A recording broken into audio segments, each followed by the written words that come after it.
Class 12th का pre board था। मेरे सामने केमिस्ट्री की नोट्स की रजिस्टर खुली हुई थी और मैं उसे देखे जा रही थी, पहला पेज था और मैं नॉन स्टॉप रोए जा रही थी।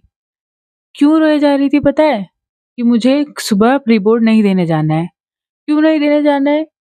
क्योंकि मैंने कुछ पढ़ा ही नहीं है। मुझे कुछ समझ में ही नहीं आ रहा है। ऑर्गेनिक केमिस्ट्री, इनऑर्गेनिक केमिस्ट्री, ये स्ट्रक्चर, ये एल्डिहाइड, ये कीटोन्स, अरे कुछ भी नहीं समझ आ रहा था मुझे उस टाइम पे। मेरा भी सीबीएसई बोर्ड रहा है। क्लास 10th, क्लास 12th दोनों के प्री बोर्ड्स, एक नहीं 5-5 प्री बोर्ड्स, उसके बाद बोर्ड, सारे एग्ज़ाम दिए हैं मैंने। सीबीएसई बोर्ड से हूँ मैं। सारे एग्ज़ाम देने के बाद ये मुझे रियलाइज़ हुआ कि कभी भी मुझे ऐसी फीलिंग नहीं आई कि हाँ, मैंने पूरा अपना सिलेबस कवर किया है। और कभी ऐसा सैटिस्फैक्शन आया ही नहीं कि कुछ ना कुछ तो छूट रहा है, कुछ ना कुछ तो इम्पोर्टेंट मैंने स्किप कर दिया है। ये तो स्कूल की बात बता रही हूँ, कॉलेज में तो और भी मतलब कॉलेज में तो एक अलग ही लेवल होता है, पढ़ने का टाइम ही नहीं मिलता। ख़ैर वो तो एक्सक्यूज़ेज़ हो गए। आपके भी एक्सक्यूज़ेज़ यही होंगे कि यार कॉलेज में इतनी सारी एक्स्ट्रा करिकुलर एक्टिविटीज़ होती हैं, स्कूल में इतनी सारी करिकुलर एक्टिविटीज़ होती हैं, क्या-क्या करूँ? क्या-क्या देखूँ? यार ये वीडियो मैंने बनाई है स्टूडेंट्स के लिए। अभी उनके बोर्ड्स एग्ज़ाम आने वाले हैं, क्लास 10th, क्लास 12th। मैं भी उस दौर से गुज़री हुई हूँ। And for your kind information, it's not a flaunt at all कि मैं अपने क्लास 10th में टॉपर थी, third topper of the class, total all the sections को मिला करके तीसरी टॉपर थी।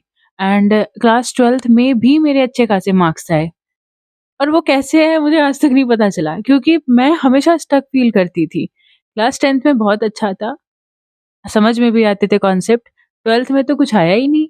फिर भी मैंने अच्छे खासे मार्क्स स्कोर कर लिए। आज तक वो सीक्रेट सॉल्व ही नहीं हुआ। केमिस्ट्री मेरे पल्ले कभी पड़ी ही नहीं कि कुछ समझ में भी आ जाए। मैं वो जाती थी, मॉर्निंग असेंबली में खड़ी होती थी लेकर के नोटबुक, रजिस्टर वो होता था नोट्स का, उस टाइम तक कुछ नहीं समझ आता था। So this video is to guide you. अभी तक तो मैंने अपनी मिज़री बताई कि ये सारी चीज़ें होती थी, बट सॉल्यूशन इज़ मस्ट ना। मैंने उस टाइम पे ऐसा कोई नहीं सोचा कि हाँ, ये सॉल्यूशन मुझे करना चाहिए, ये मैं फॉलो कर लेती हूँ, बिल्कुल नहीं। व्हाट आई डिड कि मैं क्लास 10th और क्लास 12th की बात बताऊँ तो 10th बहुत सॉर्टेड था, बहुत सिंपल था, चीज़ें कॉन्सेप्ट बहुत ईज़ी होते हैं। आजकल के कंपैरिज़न में अगर मैं बताऊँ कि जब मैं अभी मेरा ग्रेजुएशन भी ओवर हो गया है और आज मैं अगर यहाँ इस स्टेज पे खड़ी होकर के 10th की क्लास देखूँ तो शायद कुछ भी नहीं था। जस्ट अगर आप क्लास के टाइम कॉन्सेप्ट समझ लो तो जस्ट वो खिचड़ी है। बिल्कुल, बिल्कुल आसान। ये तो क्लास 10th के लिए हो गई। अब 10th के बाद आती है 11th-12th। वहाँ पे ना आप यहाँ होते हो, इस स्टेज पे होते हो और 12th में चले जाते हैं यहाँ पे। वहाँ पे आपकी कॉन्सेप्चुअल क्लैरिटी एंड माइंड का प्रोसेस, सारी चीज़ बहुत इम्पोर्टेंट है और उस टाइम पे मैंने ये लैग करी। आज भी मैं सैटिस्फाइड नहीं हूँ। अगर मुझे ये मौका मिले ना कि तुम्हें तुम्हारे फ्यूचर पे इम्पैक्ट नहीं पड़ेगा, तुम जाकर के 10th और 12th का एग्ज़ाम दे दो, उसके बाद तुम्हारी लाइफ़ बहुत अच्छी हो जाएगी। तो मैं वहाँ पे बैठूँगी, 10th का एग्ज़ाम दूँगी, 12th का एग्ज़ाम क्लियर करूँगी। पहली बात मैं क्या करूँगी, अपना कॉन्सेप्ट क्लियर करूँगी और इसका लाइव एग्ज़ाम्पल मैंने देखा है। जो मेरी रूममेट थी कॉलेज टाइम पे, she has been educated from a well reputed school. अच्छा स्कूल था और वहाँ पे उसके कॉन्सेप्ट सारे क्लियर थे। उसको ना चीज़ें बहुत ईज़िली समझ आ जाती थी कॉलेज में भी और आज भी she is on the good post. और उसने अपने लाइफ में बहुत सारे फोड़े हैं, बहुत चीज़ें। वो एनसीसी के परेड तक गई हुई है, जो दिल्ली में होती है ना 26 ऑफ द जैन को, तो वहाँ तक गई हुई है। तो बिसाइड दैट ना, ठीक है, सबकी अपनी-अपनी लाइफ होती है, अपनी-अपनी अंडरस्टैंडिंग होती है। मैं भी बहुत एवरेज बच्चों में से थी। मुझे नहीं समझ आता था कि यार मैंने टॉप कैसे कर दिया। स्कूल के टाइम से 6th, 7th, 8th, 5th even, 8th, 9th, 10th सब में मैंने टॉप किए हैं। It is not out of ego, it is not out of attitude. नहीं भाई, मुझे खुद को नहीं समझ आता था कि कैसे कर दिया। मैं एक सिंपल चीज़ करती थी ना, जो मुझे होमवर्क मिलता था, जो मुझे काम मिलता था, जो प्रोजेक्ट मिलता था, मैं उसको अच्छे से करती थी। उसको अच्छे से करके जाती थी और एग्ज़ाम टाइम पे आप लोगों की तरह मैं भी लास्ट डे ही पढ़ती थी। लास्ट डे क्या लास्ट आवर पड़ती थी। कॉलेज में तो भई हमारे फाइनल के जब एग्ज़ाम होते थे ना तो अगर शाम को एग्ज़ाम है तो वो बुक तो खुलती थी सुबह, सुबह के 6 बजे। वो भी नींद से इतनी ज़्यादा मतलब क्या बता सकती हूँ वो फीलिंग आपको एक्सप्लेन नहीं कर सकती हूँ, कि आँखों में इतनी नींद भरी पड़ी हुई है, अभी जस्ट एग्ज़ाम दे के आए हैं, अभी उसका पढ़ा है, वो सारी चीज़ें अपने माइंड से डिलीट करके दूसरी चीज़ों में लगना है। ओके, तो ये वीडियो ना स्पेशली स्कूल स्टूडेंट्स के लिए जिनके बोर्ड एग्ज़ाम्स आने वाले हैं, तो यार 10th में बोर्ड्स को बहुत हौवा बना दिया गया था, बहुत ज़्यादा, कि अब इसके बाद तो लाइफ़ में कोई एग्ज़ाम ही नहीं होना है। जो भी है यही 10th का बोर्ड है, 10th का बोर्ड क्लियर कर लोगे सब चीज़ें हो जाएँगी। बट 10th का board is much more simpler than any other exam. ये चीज़ें मैं आज रियलाइज़ हुआ मुझे कि वो बहुत सिंपल है, उसको इतना लोड मत लो। It's just an exam and think that ये वाला एग्ज़ाम आपका बहुत अच्छा जाने वाला है। बस अपने कॉन्सेप्ट क्लियर करके जाना और चीज़ें पढ़ के जाना। आपके टीचर्स ने आपको पॉइंट्स बता रखे होंगे, वो क्लियर करके जाना और मोस्ट इम्पोर्टेंट पीवाईक्यूज़ सॉल्व करके जाना। ये चीज़ें हमने भी करी थी।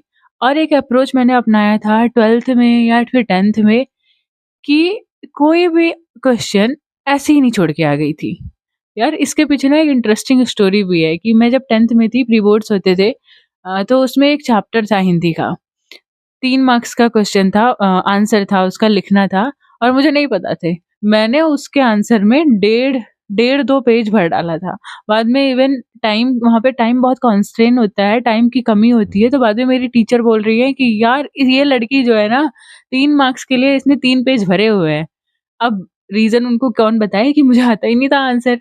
हाँ, लेकिन मुझे उसमें 2.5 मार्क्स या 3 मार्क्स मिले थे। बहुत सारी ऐसी चीज़ें होती हैं और ये बात मुझे कब रियलाइज़ हुई कि कोई भी आंसर छोड़ना नहीं है, कोई भी क्वेश्चन ऐसे एज़ इट इज़ छोड़ना नहीं है, उसमें कुछ ना कुछ तो लिख के जाना है। क्लास 9th में जब प्री बोर्ड एग्ज़ाम हुआ ना, एसएसटी के मेरे टीचर थे। एक आंसर मैंने 5 मार्क्स का छोड़ दिया था।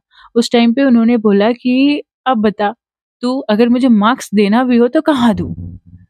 आज के बाद कोई भी क्वेश्चन ब्लैंक मत छोड़ना, उसका आंसर लिखो। कुछ भी लिखो पर लिखो। और वो बात मैंने आज तक अपनी ज़िंदगी में अपना ली है कि रिटन जहाँ पे एग्ज़ाम आता है तो I will write something instead of nothing. और ये मैंने अप्रोच कॉलेज में भी रखा, ठीक-ठाक मिल जाते थे मार्क्स। जहाँ पे 0 मिलते हैं एटलीस्ट वहाँ पे 2 तो मिल जाते थे, अगर 5 नंबर का क्वेश्चन है तो। And something is better than nothing. देखो, आपका जो क्वेश्चन पेपर है वो आउट ऑफ सिलेबस बिल्कुल नहीं आने वाला है, वहीं से आने वाला है जितना आपका सिलेबस है। तो अभी ये सब फ़ोन-वोन छोड़ो, ठीक है? ये वीडियो देख लिया तो देख लिया, फ़ोन छोड़ो और जा कर के अपना पढ़ाई करो। चीज़ें कम पढ़ो, चीज़ें अच्छे से पढ़ो, अपना सिलेबस पढ़ो, टाइमली पढ़ो और जो आपने नहीं किया पढ़ाई, वो अब कर लो।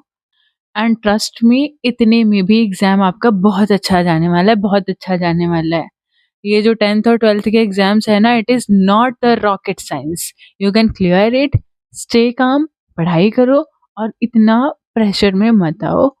ये एग्ज़ाम्स आपके लाइफ़ को डिसाइड नहीं करने वाले हैं, बट अगर अच्छा जाता है तो बहुत अच्छी बात है क्योंकि फर्दर इससे थोड़ा-सा पुश मिलता है आपके कॉलेज लाइफ़ में, आपके स्टडीज़ में, ठीक है? और आप तक अगर ये वीडियो पहुँची है, आपको कुछ भी हेल्प मिला है इस वीडियो के थ्रू, कुछ भी कहीं से भी रे ऑफ होप मिली है और आप उसके बाद एग्ज़ाम देना, एग्ज़ाम देने के बाद आपका एग्ज़ाम कैसा गया, मुझे आकर के ज़रूर बताना, ठीक है? All the very best.